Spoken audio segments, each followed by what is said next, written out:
삼국사기 이전 고기 등 믿어야 3편. 남당유고는 한국 고대사 복원 및 실증 사학을 싹 틔울 유일한 사료. 본인은 남당유고가 조선 왕실문고 홍문관에 비장되어 있었던 삼국사겸체잡기의 전승본이라고 정의합니다. 삼국사겸체잡기란 조선 성종 연간의 사가독서 및 사관으로 홍문관에서 벼슬하였던 유호인이 읽었던 어떤 책을 이름한 것이므로 이 시대를 편년으로 합니다. 이를 동국여지 승남 편수에 활용하고자 하였습니다. 지금 남아있는 신증동국여지 승남에도 일부 남아있지만 유호인이 참여하여 편수한 동국여지 승남에는 현재 남아있는 신증동국여지 승남과는 다른 부분이 있었던 것으로 보입니다. 신증동국여지 승남 대가야 시조 뇌질주일과 어머니 정견모주에 관한 기록은 남당유고와 같습니다. 박창화 선생이 1927년 12월 중앙사단에 게재한 신라사에 대하여 논문에 언급된 동국여지 승남 명문국 고적조의 명문국에 봉덕사와 산운탑이 있다고 하면서 불교는 그 이전에 들어왔다고 보아야 한다는 주장이 이것입니다. 박창화 선생이 본 동국여지 승남 명문국 고적조의 내용은 남당유고에서 추론되는 것입니다. 다만 박창화 선생이 본 동국여지 승남의 내용을 우리가 현재 열람할 수 있는 자료가 아니라서 사료로서 한계가 있는 것은 분명합니다. 삼국사겸체잡기가 조선 왕실에 있었다면 삼국사기의 아류인 삼국사전료를 탄생시켰냐는 의문을 품을 수 있습니다. 남당유고의 편년과 가계도는 합리적이지만 자기 모순과 정치적 왜곡으로 인해 과거에는 어느 것이 사실인지 밝혀낼 수단이 존재하지 않았습니다.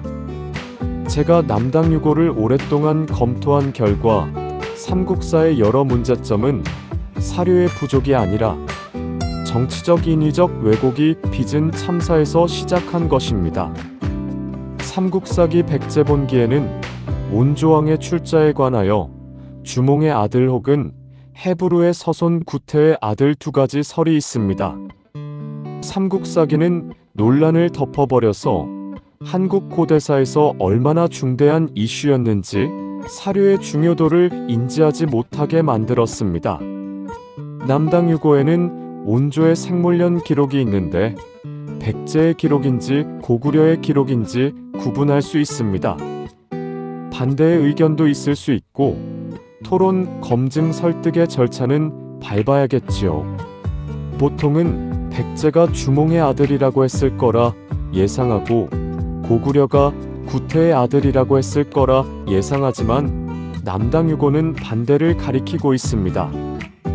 백제는 주몽소선호 구태 세 분을 시조로 삼았으며 고구려는 훗날 주몽과 유아 부인을 시조로 바꾸었습니다. 비류와 온조가 백제 시조가 아님에 대부분 놀라실 겁니다. 주몽소선호 구태 공동 후손이 고구려, 백제의 적자와 서어를 구분하는 중요한 기준입니다. 삼국사기 백제본기 온조왕의 아버지에 관한 이설 중 어느 하나는 거짓이 분명하며 사료 비판을 통해 진위와 신뢰성을 검토하여 사실 밝히기를 지향하느냐가 곧 실증사학이 추구해야 할 지향점입니다. 다만 삼국사기는 사료 비판을 통해 진위와 신뢰성을 검토하기엔 사료가 태부족입니다. 주몽이 고구려를 건국했을 때 왕후가 누구였는지를 물어보면 기록이 없으므로 대답하지 못합니다. 주몽이 아들 유리와 아내 예시를 왜 데리러 오지 않았느냐? 주몽은 재위기간 내내 독신으로 혼자 살았느냐? 주몽에겐 유리 말고 다른 아들은 없었느냐? 삼국사기에 기록이 없어서 대답하지 못하는 것이지 선악의 무능함 때문이 아닙니다. 삼국사기는 기록의 부재로 실증주의로 무장할 수 없습니다. 과거의 삼국사기와 다른 문헌이 있더라도 사실을 검증할 다른 방법이 없었습니다. 지금은 실증주의와 연계할 수 있는 고고학이라는 연구 수단이 있습니다.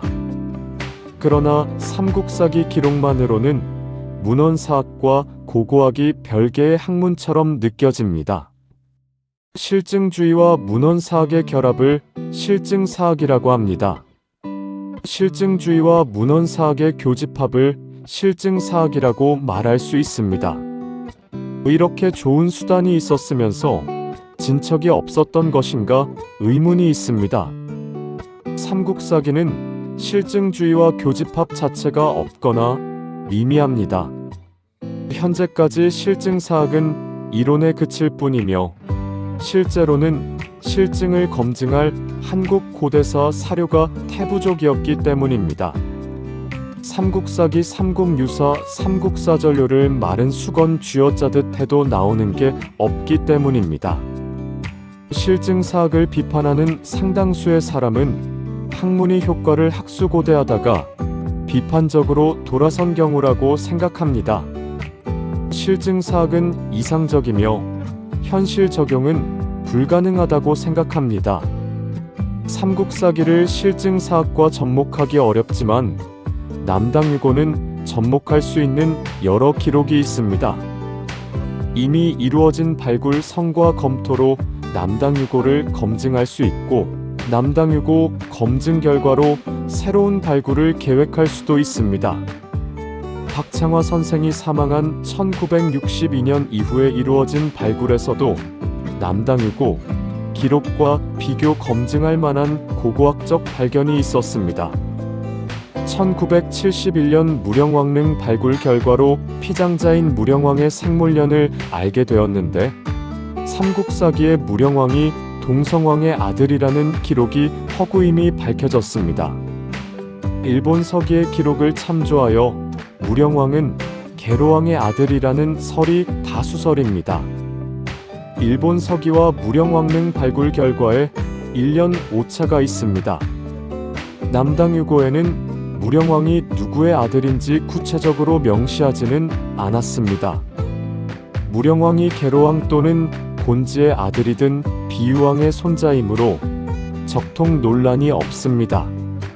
무령왕의 생년이 461년 혹은 462년이든 논란의 문제가 없습니다. 저는 남당유고를 분석할 때 가장 먼저 인물들의 가계도와 생물년을 분석하여 참고합니다. 문주왕은 비유왕의 아들인데 442년생이며 계로왕이 사망한 475년 즉위하여 477년에 죽었습니다. 문주왕이 죽자 아들 삼근왕이 섰습니다. 삼근왕은 465년생이고 문주왕이 사망한 477년에 즉위하여 479년 사망하였습니다. 삼근왕이 죽자 문주의 동생 곤지의 아들 동성왕이 섰습니다. 삼근왕의 종형제입니다. 동성왕은 삼근왕보다 한 살 어린 466년생이고 삼근왕이 죽은 479년 즉위하여 501년 사망하였습니다. 남당유고의 기록을 요약하면 삼근왕과 동성왕이 무령왕보다 어립니다. 남당유고와 무령왕릉 발굴은 무령왕이 동성왕의 아들이라는 삼국사기 기록이 허구임을 밝힙니다. 일본 서기에는 461년 문영왕 출생 기사에 당시 사신으로 간 사람이 곤지인데 문주의 나이 20세에 해당합니다.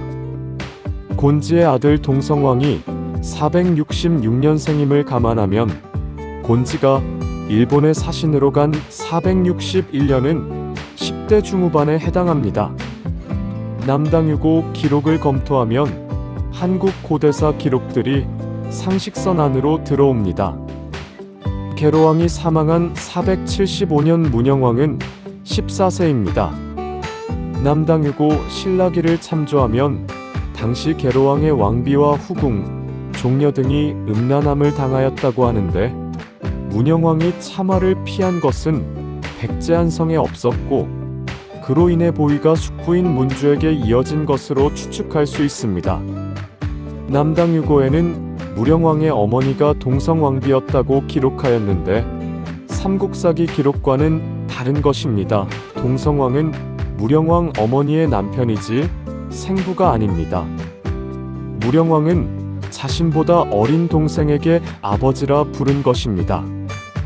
남당유고에서는 무령왕은 사망 직후에 장례가 치러지지 않았음을 보여줍니다. 동성왕 장례 때와는 달리 신라는 백제의 조문을 가지 않았으며 법흥왕이 신하에게 백제로 가서 무령왕의 장례를 치르도록 명령하였습니다. 남당유고에는 회사마장이라고 표현하였는데 회는 반드시 해야 한다는 의미로 반드시 사마의 장례를 치르도록 하였다는 의미로 해석됩니다. 법흥왕의 명령이 있었을 당시까지 성왕이 아버지 무령왕의 장례를 진행하지 않았음이 드러납니다. 남당유고는 무령왕의 사망 시기와 장례 시기 사이에 갭이 있었던 이유를 설명합니다. 다만 신라 법흥왕이 무령왕의 장례를 치르도록 명령하였으나 성왕이 받아들이고 주관하여 장례를 치렀는지는 알 수 없습니다. 남당유고 고구려기에 의하면 무령왕의 처 연씨가 사오의 처 백씨를 시세움하여 독살했다고 하였는데 성왕이 연씨, 백씨, 사오를 처벌하지 않았습니다. 안 했는지 못했는지 기록이 없습니다. 신라가 백제 국내 정황을 알 수 있었음에도 기록하지 않은 이유로 추론이 불가합니다. 사관이 기록한 시점이 성왕이 살아있었기 때문에 기록하지 않은 것이라고 판단합니다. 무령왕이 사망하기 이전 해인 522년 9월에 고구려는 동명대제를 지냈는데 같은 시기 백제 무령왕은 호산지원에서 사냥을 했고 고구려 안장왕이 화를 냈습니다. 9월은 동명왕의 제사가 있는 시기였고 또한 백제계로왕이 고구려 장수왕에게 살해되었던 시기이기도 했습니다. 고구려는 시조 동명왕의 제사가 있는 시기이니까 시기를 조절하라고 타일렀지만 계로왕의 아들 문영왕은 고구려에 대한 복수를 다지는 행사를 추진했던 것으로 보입니다. 고구려 안장왕에겐 몹시 거슬렸던 것이 분명합니다. 사냥 행사는 곧 전투의 실전을 기르는 행사이기도 합니다. 523년 2월에 문영왕이 한성에 가서 달솔 사오 등에게 한수 이북의 주민을 징발하여 쌍성을 쌓도록 하고 사오의 처 백씨를 맞아들였습니다. 5월에 무령왕의 처 연씨가 백씨를 시세움하여 무령왕을 독살하였고 8월에 고구려가 백제를 공격하였으나 백제가 격퇴하였습니다.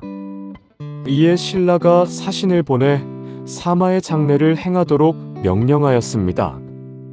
무슨 이유에서인지 몰라도 성왕은 아버지를 죽인 자들을 저죄하지 않았습니다.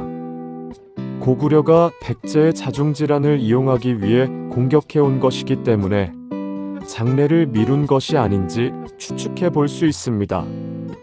남당유고가 알려주는 사료의 최대치는 여기까지입니다. 화제를 돌려 무령왕이 백제가 아닌 다른 곳에 묻혔을 가능성을 이야기한다면 충남 공주는 백제 땅인데 무슨 개소리야. 삼국사기 지리지 읽어보고 하는 소리냐? 기본도 안 된 새끼가 역사를 이야기하냐고 말할 수 있습니다. 지방자치단체 공무원 신분으로 타지자체 공무원 및 주민의 비난을 감수하면서 자기 생각을 말하는 것이 쉽지 않음을 감안하고 들어주시면 감사하겠습니다. 백제는 왜 문영왕릉의 토지를 양나라 동전 1만 문을 주고 구입했을까? 고구려 고국원왕 13년에 전현의 모용왕이 고국원왕의 아버지 미천왕의 무덤을 도굴하여 시신을 가져가 버린 사건이 일어납니다. 아버지 시신을 도굴하여 가져간 사건을 비인간적인 사건으로만 치부하면 안 됩니다. 왕의 아버지 시신이 볼모가 됩니다. 삼국사기 백제본기 및 남당유고, 백제기의 고구려 신라와는 달리 백제왕의 장지에 관한 기록이 없습니다. 아마도 백제는 대대로 임금의 무덤을 봉분하지도 않았고 장지의 위치를 비밀리에 한 것이 아닐까 추측합니다. 아마도 고구려가 무령왕의 무덤을 파서 시신을 도굴할지 두려워서 감회장한 것으로 추정합니다. 남당유고 고구려기에 의하면 장수왕이 한성을 공략하고 계로왕의 목을 베어 고국원왕의 무덤에 바쳤습니다. 당시 고구려가 백제를 공격하면 신라가 구원하고 신라를 공격하면 백제가 구원했습니다.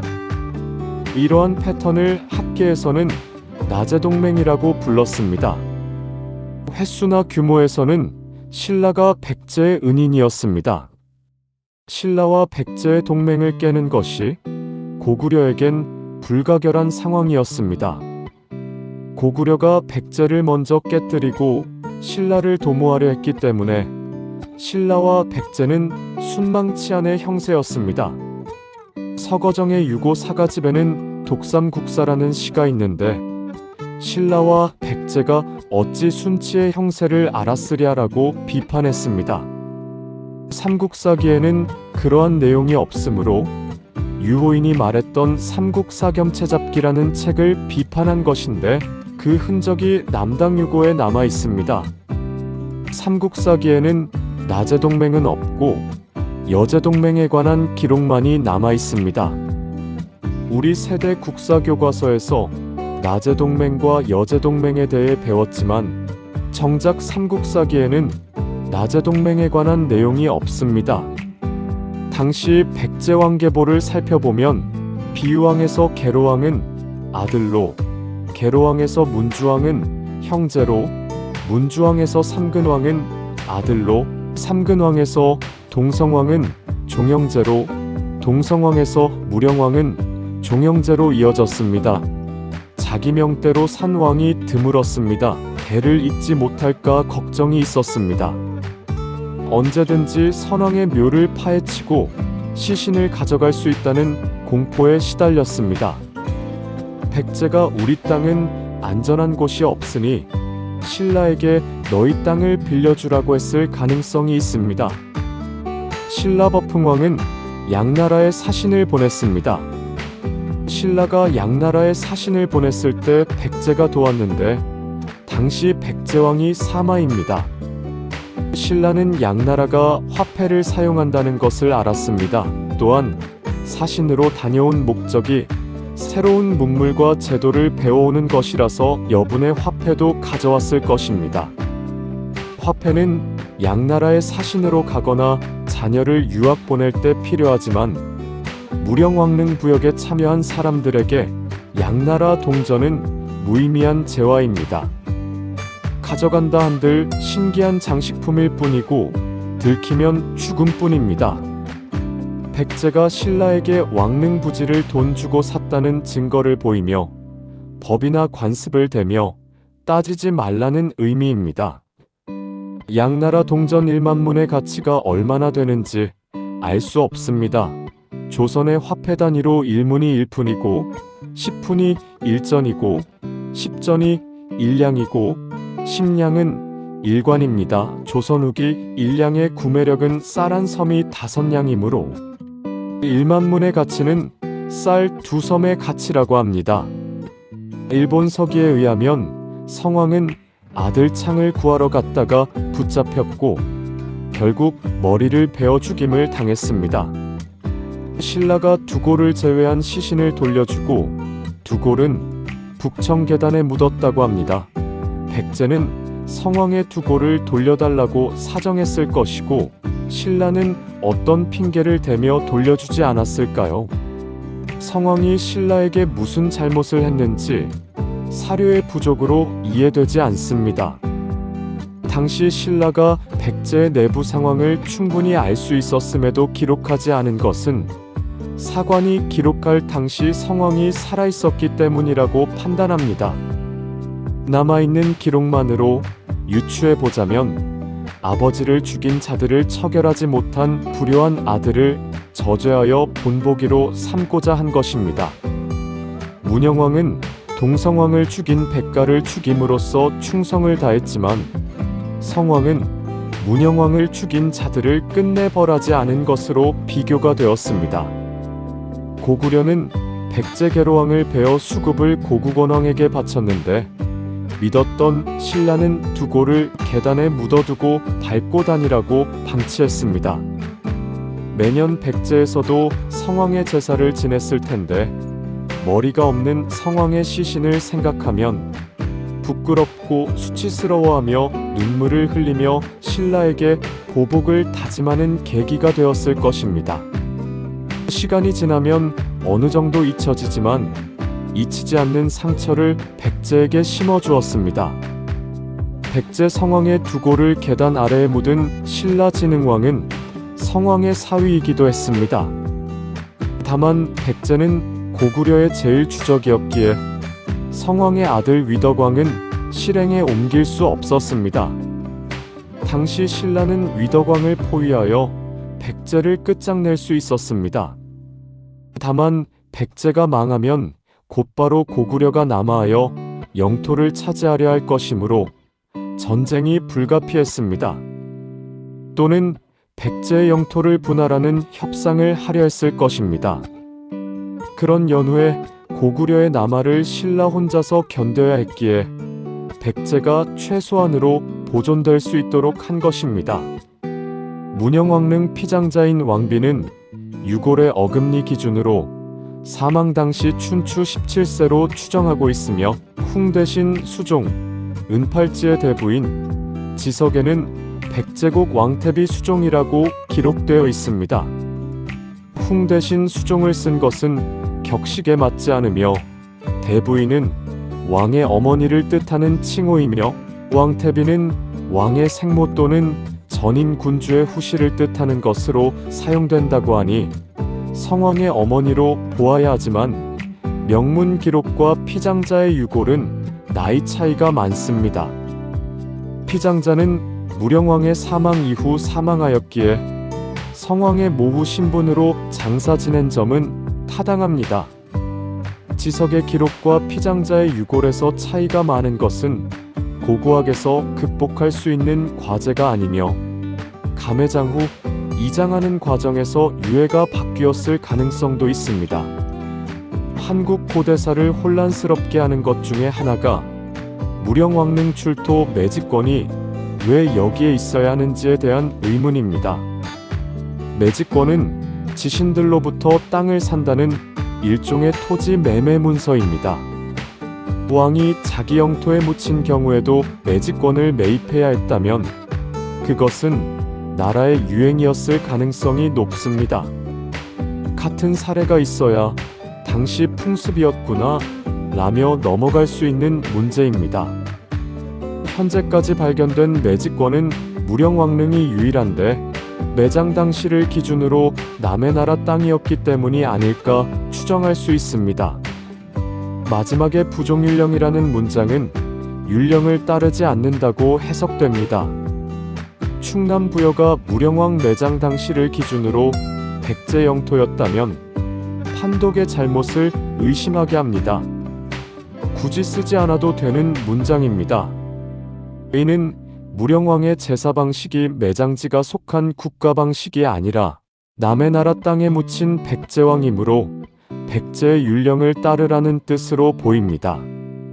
강단 아니라고 책임지는 자리 아니라고 아무 말이나 뱉냐고 할 수도 있겠지만 문헌을 바탕으로 여러 가지 사정을 참작하여 내린 결론입니다. 시간이 여유롭다면 무령왕릉 발굴 보고서를 좀 더 심도 있게 살펴보겠지만 인터넷 자료를 활용했다는 점 양지 바랍니다. 부여 능산리 사지에서 면직물의 존재를 확인했는데 삼국사전료 및 남당유고에 기록된 삼국시대 면직물 사용이 증거로서 입증되었습니다. 중국 정사 조선전에서도 면직물 사용에 관한 기록이 존재합니다. 과거의 문익점이 한반도에 최초로 목화씨를 가져왔다는 통설은 이로써 박살이 났습니다. 경주 월성에서는 수세식 화장실 사용의 증거를 발견했는데 이는 남당유고 기록에서도 찾아볼 수 있습니다. 경주 월성 성벽 아래에서 인골이 발견되었습니다. 남당유고에 의하면 417년 실성이 눌지의 반정군에게 쫓기어 성을 넘어 도망쳤고 양곡이 떨어지자 물루에 올라 떨어져 죽었습니다. 이때 실성이 사사 등에게 너희들은 젊은이 신주를 섬겨라 라고 하며 투신하게 이릅니다.